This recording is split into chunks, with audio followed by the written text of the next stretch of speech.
Você já ouviu falar da Babilônia? Não?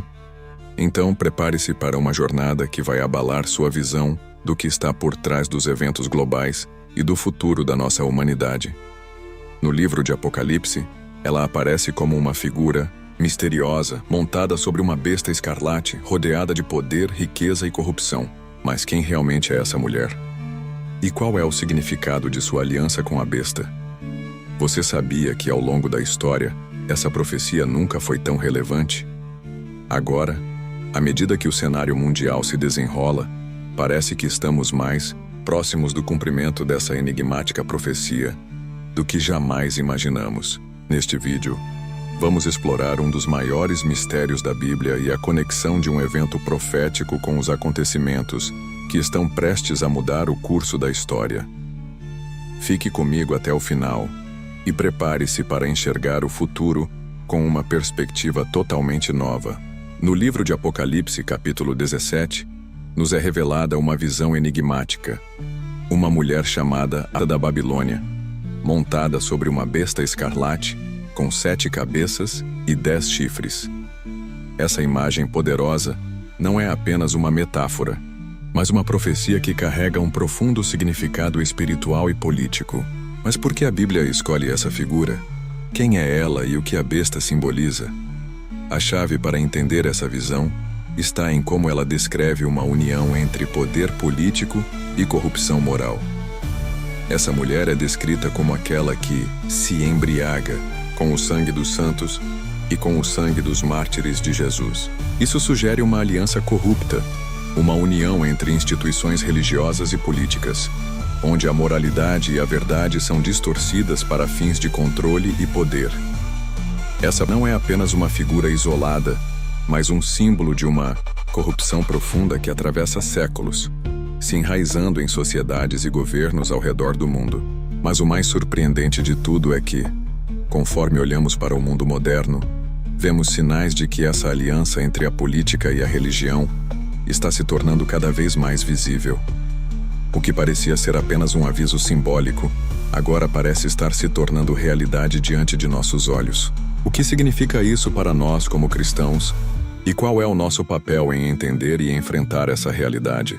No coração da profecia de Apocalipse 17, encontramos a figura aterradora da besta escarlate, que carrega em si não apenas poder, mas também destruição e engano. Esta besta, com suas 7 cabeças e 10 chifres, é uma representação do poder global que se ergue nos últimos dias, uma força política e militar que busca dominar o mundo. A besta não é um ser físico, mas um símbolo do sistema que opera por trás das cortinas do poder mundial. Uma força que se alimenta da corrupção e da decadência das sociedades. As 7 cabeças da besta representam 7 grandes impérios ou nações que dominaram o mundo ao longo da história. Muitos estudiosos acreditam que essas cabeças simbolizam impérios antigos, como o Egito, a Assíria, a Babilônia, o Império Persa, o Império Romano, o Império Islâmico e, finalmente, o poder moderno representado pelos Estados Unidos ou outras superpotências globais. Já os 10 chifres são uma referência a uma aliança de nações que se unirão nos últimos dias, formando um governo global de controle absoluto. Essa besta escarlate está intimamente ligada à da Babilônia, sendo a força política que sustenta a corrupção religiosa e moral representada por ela. O que mais impressiona é a descrição de que a besta se levanta do abismo, um simbolismo de como esse sistema maligno será revelado ao mundo no final dos tempos. À medida que vemos o crescente desejo de um governo global e uma religião unificada, fica claro que a profecia de Apocalipse não é apenas um conto do passado, mas uma advertência para o futuro próximo.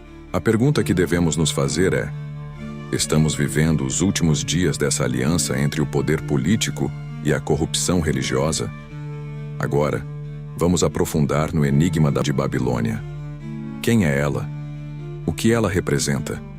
Na visão do apóstolo João, ela é descrita como uma mulher vestida de púrpura e escarlate, adornada com riquezas e carregando um cálice de ouro cheio das abominações e imundícias da sua. Ela se senta sobre a besta escarlate, simbolizando a aliança entre a corrupção política e religiosa que irá dominar o mundo.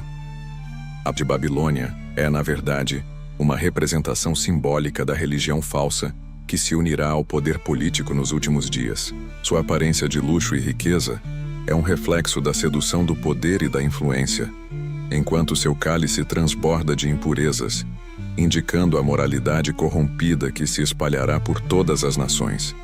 Ela representa a falsa religião que engana as massas, levando-as a acreditar em promessas de prosperidade e paz, enquanto, na verdade, serve a um sistema que está destinado à destruição. A Babilônia, em muitas tradições bíblicas, é associada à decadência moral e ao pecado. No contexto de Apocalipse, ela se torna o símbolo de um sistema mundial de opressão, onde a religião se torna uma ferramenta de controle, distorcendo os ensinamentos de Cristo e levando as pessoas a adorar não a Deus, mas ao poder político e econômico que rege o mundo. A mais espiritual, uma traição à verdade, à moralidade e à pureza do Evangelho. Este sistema global se manifestará de forma sutil, à medida que uma religião universal se forma, prometendo unidade e paz. No entanto, ao se aproximar desse sistema, os cristãos serão desafiados a discernir entre a verdadeira fé e as falsidades que serão impostas sobre eles. A grande pergunta que paira no ar é: até que ponto estamos permitindo que esta engane nossa sociedade, levando-a para um abismo moral e espiritual, camuflado de justiça e prosperidade? O verdadeiro desafio é enxergar a mentira por trás do disfarce. Agora nos deparamos com a figura da besta escarlate, a criatura monstruosa que carrega a Babilônia. Apocalipse descreve essa besta com 7 cabeças e 10 chifres, uma imagem vívida e aterradora que simboliza o poder político global que surgirá nos últimos dias. Essa besta não é apenas uma entidade espiritual, mas um símbolo de um sistema de governo mundial, onde a tirania e a opressão governam sobre todas as nações. Suas cabeças representam os reinos que, ao longo da história, tentaram dominar o mundo, enquanto seus chifres simbolizam o poder totalitário e a força militar de um regime centralizado e implacável. A aliança entre a de Babilônia e a besta escarlate não é acidental.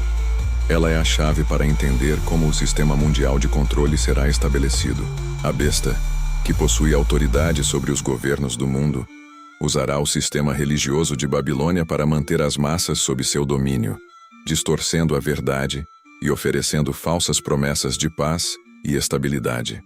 A perseguição aos cristãos será uma consequência direta dessa aliança, pois aqueles que se recusarem a adorar a besta e seguir a falsa religião serão vistos como inimigos do Estado. O poder dessa besta será dado por Satanás, que por meio de engano e manipulação terá o controle sobre os líderes mundiais. Este governo global, em sua forma mais opressiva, exigirá a adoração da besta por parte de todos os povos. Será instaurado um sistema de marca, conhecida como a Marca da Besta, que servirá como uma identificação forçada para todos aqueles que desejam participar do comércio e da vida cotidiana.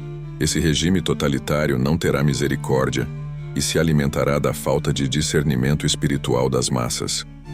O mais aterrador de tudo é como esse sistema será aceito sem resistência por muitos. As promessas de segurança, prosperidade e unidade global serão irresistíveis para muitos, cegos à verdadeira natureza do regime. A besta escarlate, com sua aparência sedutora de poder e controle, esconderá sua verdadeira intenção: a destruição total de todos os que se opuserem ao seu domínio. O alerta é claro: a verdadeira luta, neste final dos tempos, não será apenas contra o poder político, mas contra o engano que tenta levar as almas para a perdição eterna. À medida que a aliança entre a de Babilônia e a besta escarlate se firma, um novo personagem surge na cena: o Anticristo. Apocalipse o descreve como a personificação do mal, um líder carismático e imponente, cujas palavras e ações seduzirão as nações. Ele será o líder político e religioso de um novo império, uma figura globalmente reconhecida e seguida, capaz de unir nações em torno de uma causa comum. mas com um propósito diabólico por trás de suas promessas. O anticristo não virá como um monstro de aparência horrível, mas como um homem de grande poder de persuasão, cuja retórica será irresistível para as massas. Ele se levantará em um momento de grande caos e incerteza mundial, quando as nações estarão fragilizadas por guerras, crises econômicas e desastres naturais. Com uma solução para todos esses problemas, ele conquistará a confiança das pessoas, oferecendo paz e estabilidade. Mas, por trás de sua fachada de bondade, estará traçando os planos de destruição da verdadeira fé e da liberdade. Sob o seu comando, o mundo verá a criação de uma nova ordem global, onde ele será adorado como uma espécie de Messias secular, um líder mundial que prometeu trazer a unidade, mas na verdade destruirá qualquer resquício de verdade. Ao longo dos 7 anos de sua ascensão, o anticristo firmará uma aliança com Israel, prometendo proteção e prosperidade, mas quebrará esse pacto no meio do período, trazendo sofrimento e perseguição para o povo de Deus. Esse será o momento crucial. O anticristo se revelará como o falso Messias, realizando profanações e levando muitos ao erro com sinais e prodígios falsos, tentando até enganar os escolhidos de Deus. Sua marca será imposta a todos, e o sistema de controle será cada vez mais opressor, com aqueles que se recusarem a seguir suas ordens sendo marginalizados e perseguidos. O anticristo não apenas buscará a adoração do mundo, mas também tentará erradicar a verdadeira religião, substituindo-a por uma falsa espiritualidade que unirá todas as religiões sob uma bandeira de unidade, mas sem a verdade do Evangelho. O falso profeta, outra figura descrita em Apocalipse, atuará ao lado do anticristo, promovendo essa nova religião e forçando as pessoas a adorá-lo, enquanto os cristãos verdadeiros serão perseguidos. Nesse cenário, a verdadeira batalha será pela alma da humanidade. O anticristo, com sua promessa de um reino global, tentará afastar as pessoas do verdadeiro Cristo, oferecendo uma falsa esperança que levará à destruição eterna.